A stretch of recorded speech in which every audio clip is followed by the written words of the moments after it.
Mechanic Rocky cinema బాగుంది. చాలా డీసెంట్గా ఉంది. విశ్వక్సేన్ చేసిన సినిమాల్లో ఈ సినిమా చాలా చాలా బెటర్ అనే చెప్పాలి. సినిమాలో అనుకున్న మేజర్ పాయింట్ ఏదైతే ఉందో అది చాలా బాగుంది, చాలా కొత్తగా ఉంది. ప్రెజెంట్ సొసైటీలో జరుగుతున్న చాలా పెద్ద ఇష్యూ గురించి తీసుకున్నారు సినిమాలో. ఫస్ట్ హాఫ్ అంతంత మాత్రంగానే కొంచెం ఒక హాఫ్ అన్ అవర్ బోర్ కొట్టిన తర్వాత అంతా సినిమా చాలా బాగుంది. సెకండ్ హాఫ్లో 2 ట్విస్టులు వస్తాయి. అవి సినిమాని మలుపు తిప్పాయనే చెప్పాలి. అండ్ స్పెషల్గా చెప్పుకునేది ఈ సినిమాలో ఏదన్నా ఉందంటే అది స్క్రీన్ ప్లే. చాలా బాగా నేరేట్ చేశాడు.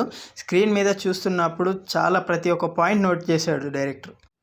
అంటే ప్రతి షాట్కి ప్రతి సీన్కి చాలా చాలా వాల్యూ ఉంటుంది చివరికి వచ్చేసరికి. అంటే మనకి ఏదైతే ఫైనల్ ట్విస్ట్ ఉందో ఆ ట్విస్ట్ రివైల్ అయ్యే టైంకి నిజంగా వావ్ అనే ఫీలింగ్ వస్తుందనే చెప్పాలి. కాకపోతే సినిమా చూస్తున్నంతసేపు అక్కడక్కడ సెకండ్ హాఫ్ అయితే ఓవరాల్గా డీజే టిల్లులో మనకి సిద్ధు జొన్నలగడ్డ పర్ఫార్మెన్స్ అయితే గుర్తొస్తూ ఉంటుంది. ఎందుకంటే ఓవరాల్గా సినిమా ఎండింగ్కి వచ్చేసరికి కొంచెం డీజే టిల్లు ఫ్లేవర్సే కనబడుతూ ఉంటాయి మనకు అక్కడక్కడ.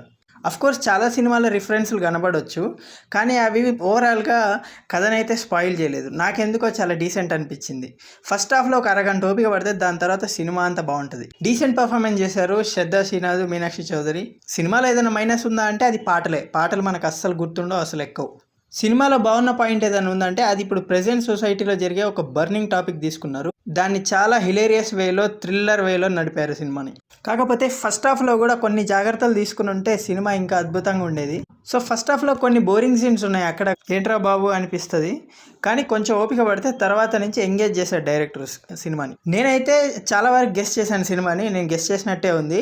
సెకండ్ హాఫ్ స్టార్ట్ అయిన ఒక 10 మినిట్స్లోనే నాకు ఫైనల్ స్టోరీ అర్థమైపోయింది. నేను అనుకున్నట్టే ఎగ్జాక్ట్గా ఉంది సినిమా. సో ఇది friends mechanic Rocky review. Matter ఏంటంటే యూట్యూబ్ ఛానల్కి సబ్స్క్రైబ్ చేసుకోండి. ఈవినింగ్ లోపు జీబ్రాన్ మూవీ, సత్యదేవ్ నటించిన జీబ్రాన్ మూవీ రివ్యూ కూడా పెడతాను. Thank you so much. Me support నాకు ఉండాలి. జై హింద్, జై భారత్.